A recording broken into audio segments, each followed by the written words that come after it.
Bismillahirrahmanirrahim. Islam has a long and rich history, and over the years there has been an abundance of ahadith that were collected. And with that, it became necessary to record the histories of each and every one of the narrators of those ahadith, in order to know who is who and whether they are trustworthy or not.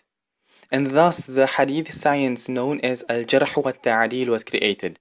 And the Muhaddithin put as much effort into this field as they had done in traveling the world in search of the ahadith itself. Many of the Muhaddithin had done sterling work in this regard, and some of them were just pure gold. One such person was Imam Adh-Dhahabi Rahimahullah. Imam Adh-Dhahabi Rahimahullah's full name was Abu Abdullah Shamsuddin Muhammad ibn Ahmad ibn Uthman ibn Qaymaz Adh-Dhahabi At-Turkumani Ad-Dimashqi Rahimahullah. Imam Adh-Dhahabi Rahimahullah was born in the year 673 after Hijrah in the city of Damascus. His family were originally Turkomen that settled in Sham. They hailed from the town of Miya Fariqin.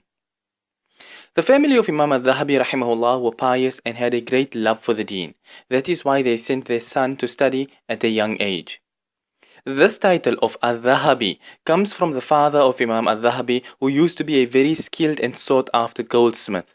So Imam Adh-Dhahabi used to refer to himself at times as Ibn Dhahabi, the son of the goldsmith, and so he became known by it.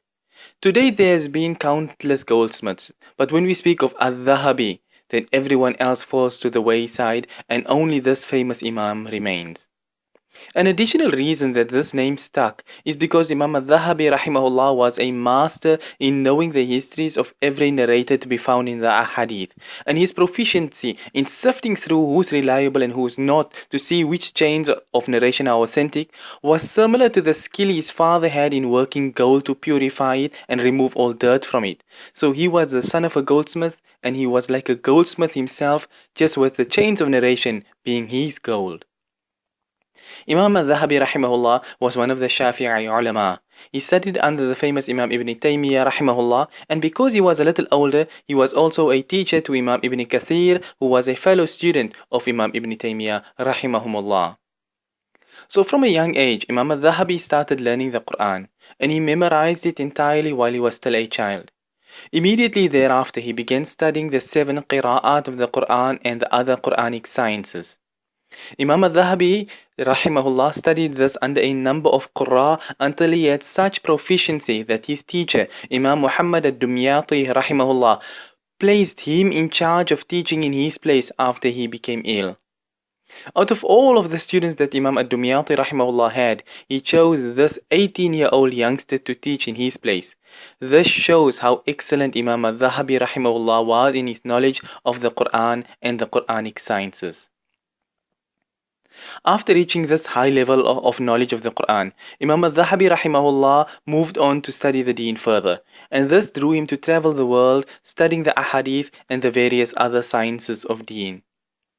He began traveling and studying locally in Sham, so he went to Ba'labak, then Halab, to Hama, to Tarabulus, to Ramallah, to Al-Quds, and then he moved off to Egypt, and he studied under the great ulama there, amongst them being Imam Ibn Daqiq al-Eid and Imam Badruddin ibn Jama'ah and many others. He also traveled for Hajj and studied under the ulama of Mecca and Medina. By the time Imam Adh-Dhahabi Rahimahullah returned to Damascus, he had studied by over 1,000 ulama from around the Muslim world. He was then appointed as the Khatib of the Masjid in Ghuta, and that is where he began his teaching and his writing of his numerous books. Imam Adh-Dhahabi Rahimahullah was a prolific writer, and he was known as being a walking encyclopedia. Imam Adh-Dhahabi Rahimahullah was a very level-headed and just person. He was a middle-of-the-road kind of person with no laxity or extremism in him, so his grading of the narrators are looked up to and accepted by all. Apart from his excellent work in the field of al-Jarh wa Ta'adil, Imam Adh-Dhahabi Rahimahullah was also known as the historian of the Ummah. The most famous book possibly of Imam Adh-Dhahabi Rahimahullah is this one which is known as Siyar A'lam al-Nubala, which is a voluminous work on the biographies of the notables of Islam, that is untouched by anything written by anyone else even after hundreds of years.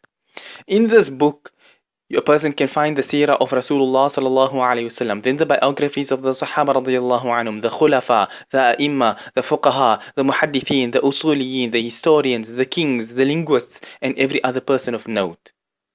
Another unmatched book of Imam Adh-Dhahabi rahimahullah is his Tarikhul Islam.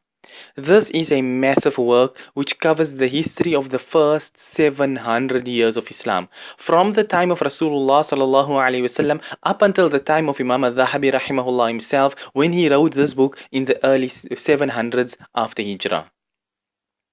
As for his books on the topic of Jarh wa Ta'adil and the information on the narrators, then Imam Adh-Dhahabi rahimahullah authored so many different books on the topic, covering it from every angle, with a book detailing just the trustworthy narrators, another listing the weak ones, a third one which covered the kunyas of the narrators, and so on.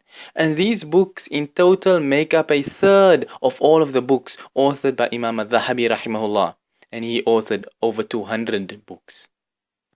The lofty rank of Imam Adh-Dhahabi and the praise heaped upon him by the ulama is by no means a small affair. And if there was nothing else besides the one practice of Imam Ibn Hajar al-Asqalani rahimahullah, then that alone would have been sufficient to make one understand how highly ranked Imam Adh-Dhahabi rahimahullah is. The dua made at the time of drinking Zamzam water is accepted. And when Imam Ibn Hajar rahimahullah would drink Zamzam water, he would make dua that Allah makes him reach the rank of Imam Adh-Dhahabi rahimahullah in the hadith sciences. The great Imam Ibn Hajar al-Asqalani rahimahullah looked up to Imam Adh-Dhahabi rahimahullah as his goal, and we know what a great and knowledgeable person Imam Ibn Hajar rahimahullah was. Imam Ibn Hajar was not alone in this praise of him, rather it is something that continued throughout the ages. That is why Imam As-Suyuti rahimahullah, who came much later, said that when it comes to the field of hadith sciences, then there are four main people that are relied upon. They are Imam al-Mizzi, Imam al-Dhahabi, Hafiz al-Iraqi, and Imam Ibn Hajar al-Asqalani rahimahumullah. Up until this very day, anyone who seeks to know the status of a narrator, to see what the ulama graded him as, whether he is reliable or not, then a person cannot do without the works of Imam al-Dhahabi rahimahullah. May Allah enable us to accord these ulama the respect they deserve, and allow us to also use our lives for the furthering of the deen. آمين يا رب العالمين وآخر دعوانا أن الحمد لله رب العالمين.